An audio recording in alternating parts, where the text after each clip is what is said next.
The noise of Alex's voice cut through the clinking of dishes like a sharp knife. "Alara, bring me some tea now." I paused, my hand in soapy water. "Wait, I'm doing the dishes." "What?" His voice was full of disbelief and impatience. "Stop that and bring me the tea quickly. Can't you follow simple orders?" "But," I started, but he cut me off. "What a useless wife you are.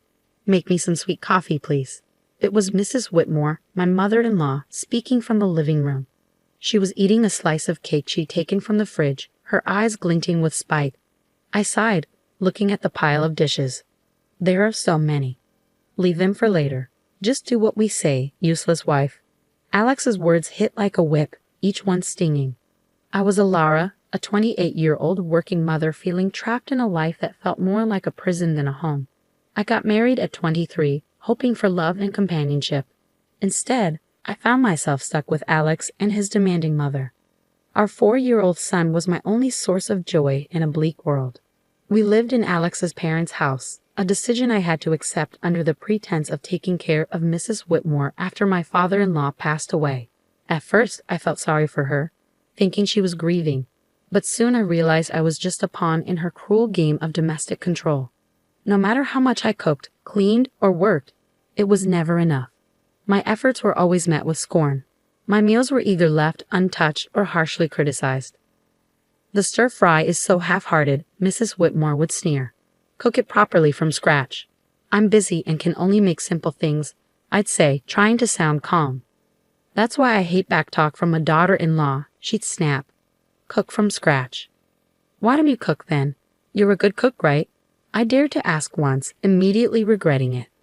"Why would I do housework when you're here?" Her response was cold and dismissive. "Are you out of your mind?" Their cruelty got worse over time. They stopped talking to me altogether, as if I were a ghost in my own home. My presence, once just unappreciated, now felt completely invisible. 5 years passed in this suffocating atmosphere. Alex and I turned 35 and 33, respectively. Our son grew up, but the heavy atmosphere in the house didn't change. My mother-in-law, now 63, seemed to enjoy my unhappiness. One evening, as I walked home from work, I felt a heavy realization sink in. My life seemed meaningless. To them, I was like a shadow, unnoticed and ignored. The only person who seemed to see me was my son. The idea of losing even that little bit of recognition was too much to bear. When I got home, I started cooking right away, trying to push away the sadness. I made mapo tofu, fried chicken, and a stir-fry with bell peppers and pork, hoping to make our dinner feel normal. "Bring me the mayo," Alex suddenly commanded, breaking his long silence. "Sure, here you are," I replied, handing him the mayonnaise. His first words to me in ages weren't thankful or conversational, just another command. It was too much, the final straw. I couldn't tolerate it anymore. The evening got worse when Mrs. Whitmore said, "Clean the toilet." "What? Right now?" I couldn't believe it. "Yes, right now," she insisted, her voice full of bitterness. I couldn't hold back my frustration. "Don't say such things while we're eating. It's disgusting, just like your heart," she hissed, and our argument quickly escalated, with Alex joining in, demanding. I apologized to his mother, but stood my ground for the first time in years. The conflict reached its peak, and I made a decision. I needed to get out of this toxic situation, for my son's sake as well as my own. I went to my room determined. I downloaded divorce papers, filled them out, and handed them to Alex. He was shocked, but I felt nothing but determination. "I'm filing these," I said firmly. As I faced my husband's surprised expression, I realized I had finally stepped out of the shadows. It was time to take control of my life. In the days after I declared my intention to divorce, there were a lot of angry looks and hurtful words, but in the middle of it all, I felt a strange sense of freedom. One evening, as I served dinner, Mrs. Whitmore looked at the meal with disgust. "You call this food? Even a child cooks better." I held back my frustration, focusing on my son's smile. "Eat up, sweetheart. I made your favorite tonight." Alex jumped in, sarcastic. "Oh, now suddenly you're the perfect mother, huh? What a joke." I could feel anger rising, but I stayed calm. "I'm just trying to make a nice dinner for our son." Mrs. Whitmore scoffed. "Don't act like you're better than us. You're just a nuisance in this house." The tension at the table was thick. Alex's insults kept coming. So, Alara, have you even thought about how you'll manage after the divorce? You can barely handle running a household, let alone your own life. I looked him in the eye. I've been supporting this family for years. I'm not worried about taking care of myself and our son.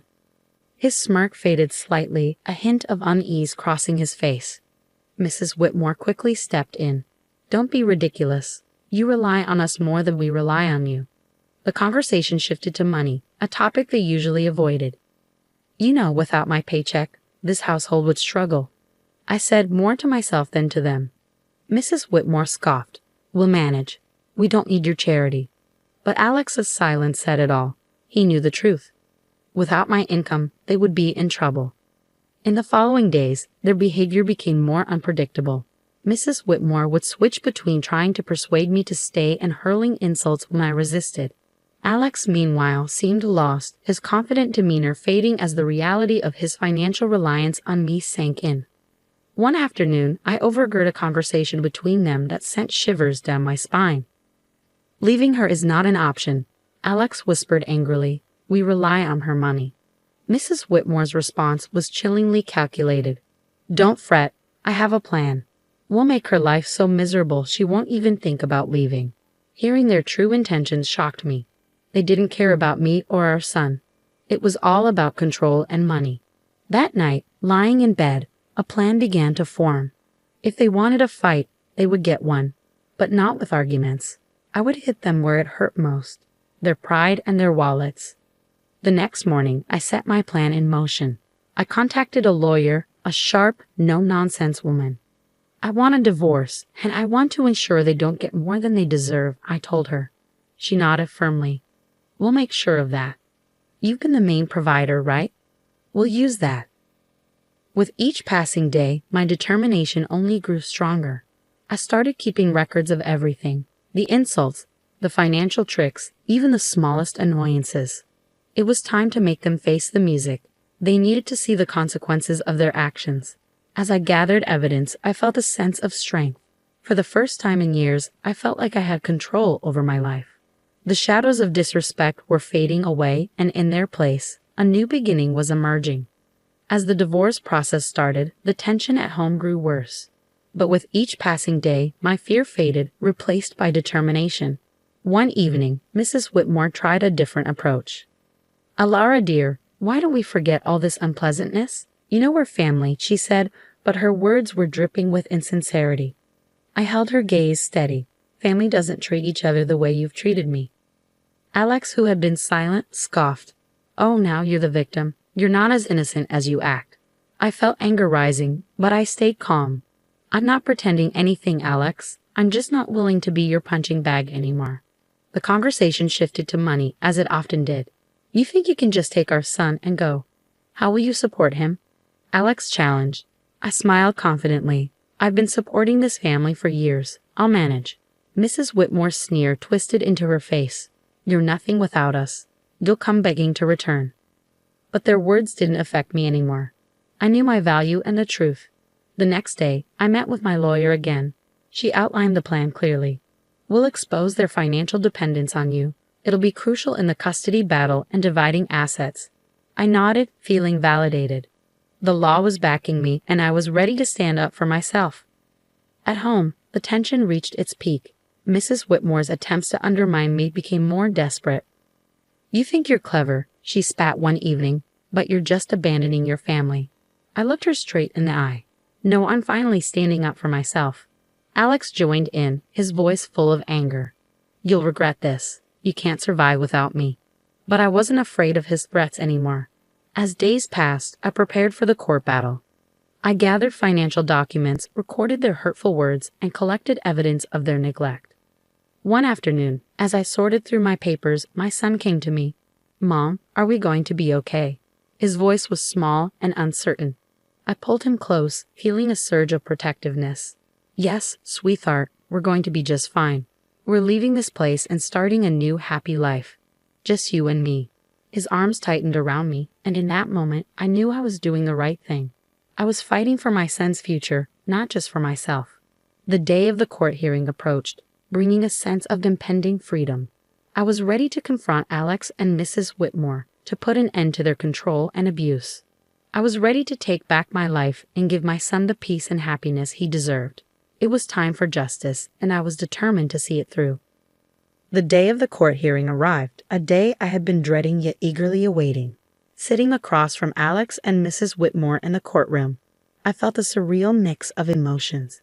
This was the moment of change. The proceedings began formally. Alex's lawyer painted him as a devoted husband and father, unfairly accused. Mrs. Whitmore portrayed herself as a grieving mother-in-law, mistreated by an ungrateful daughter-in-law. But their act was transparent, their lies obvious. When it was my turn to speak, I spoke clearly, my voice steady. I have been the only one working to support this family for years.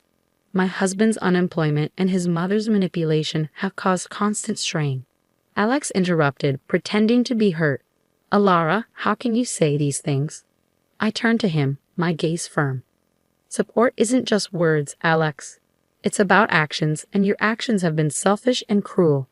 The judge listened as I presented my evidence. Financial documents, recordings of their verbal abuse, testimonies from neighbors who had witnessed their behavior. The truth was clear. As the evidence piled up, Alex's facade crumbled.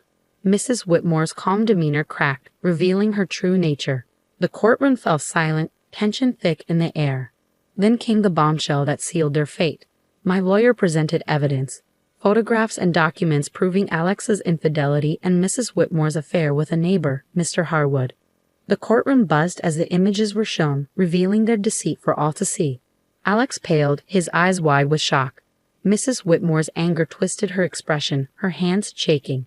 You violated our privacy, she shrieked, her voice piercing. I met her gaze calmly. No, I exposed the truth, a truth you both tried to hide for too long. The judge called for order, but the damage was done. Their credibility crumbled, their lies laid bare. As the hearing ended, the judge's decision was clear. I was granted full custody of our son, and assets were divided fairly. Alex and Mrs. Whitmore were left with nothing but their ruined reputations. Walking out of the courtroom, I felt like a burden had been lifted. The years of manipulation and abuse were finally behind me. I had stood up to them and won. But the best moment was when my son ran into my arms outside, his face beaming with relief. We did it, Mom, he said happily. Yes, we did, I replied, hugging him tightly. We're free now. This is just the beginning for us. As we walked away together, I knew this victory wasn't just for me. It was for anyone who's ever felt small or powerless. It was for truth and fairness. It was the start of a new chapter, one filled with hope and a better future. The aftermath of the court ruling was swift and chaotic. News of Alex and Mrs. Whitmore's deceit spread quickly, staining their reputations in our small community. They could no longer hide behind their facade of respectability. In the days after the verdict, I focused on rebuilding my life with my son, but I couldn't ignore the satisfaction of knowing they were facing the consequences. One evening, while preparing dinner, I had an unexpected visitor, Mrs. Harwood, Mr. Harwood's wife, her eyes filled with tears. Alara, I heard everything. I can't believe what Sylvia, Mrs. Whitmore, did, she said, her voice trembling with pain. I invited her in, offering a cup of tea. As we sat at the kitchen table, she poured out her heartache. I trusted her as a neighbor, as a friend, and to think she was having an affair with my husband. I listened, offering comfort. It was clear Mrs. Whitmore's actions had caused more damage than she anticipated. The next day, I ran into Alex in town. He looked defeated, a shadow of his former self, his arrogance gone. I paused, facing him. What's left to say, Alex? He shifted uncomfortably, avoiding my gaze. I'm sorry for everything. I didn't realize how much I relied on you, on your strength.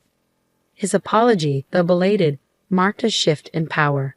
He had lost everything, his pride, his home, his family. And in that loss, he finally acknowledged his mistakes. But it was Mrs. Whitmore who faced the harshest consequences. Her affair with Mr. Harwood had not only tarnished her reputation, but also led to legal troubles. Mrs. Harwood had filed for divorce and was suing her for alienation of affection. I heard about Mrs. Whitmore's downfall through whispers and rumors from neighbors, painting a picture of a woman brought down by her own actions. She became an outcast, rejected by those she once called friends. One afternoon, I spotted her at the grocery store, her demeanor defeated as she hurried through the aisles. Our paths crossed, and our eyes met briefly. The resentment and defeat in her gaze were clear. "You did this to me," she muttered as she passed by. I watched her go, feeling a mix of pity and vindication. "No, Sylvia, you did this to yourself," I whispered to myself. The tables had turned, and the consequences of their choices were now unavoidable. Alex and Mrs. Whitmore were facing the consequences of their years of deceit and manipulation. As I saw them struggle, I understood that the greatest revenge was living well, free from their toxicity. Refocusing on my son and our new life, I realized this wasn't just about revenge. It was about freedom, breaking away from abuse and control. Looking ahead, I knew the best was yet to come.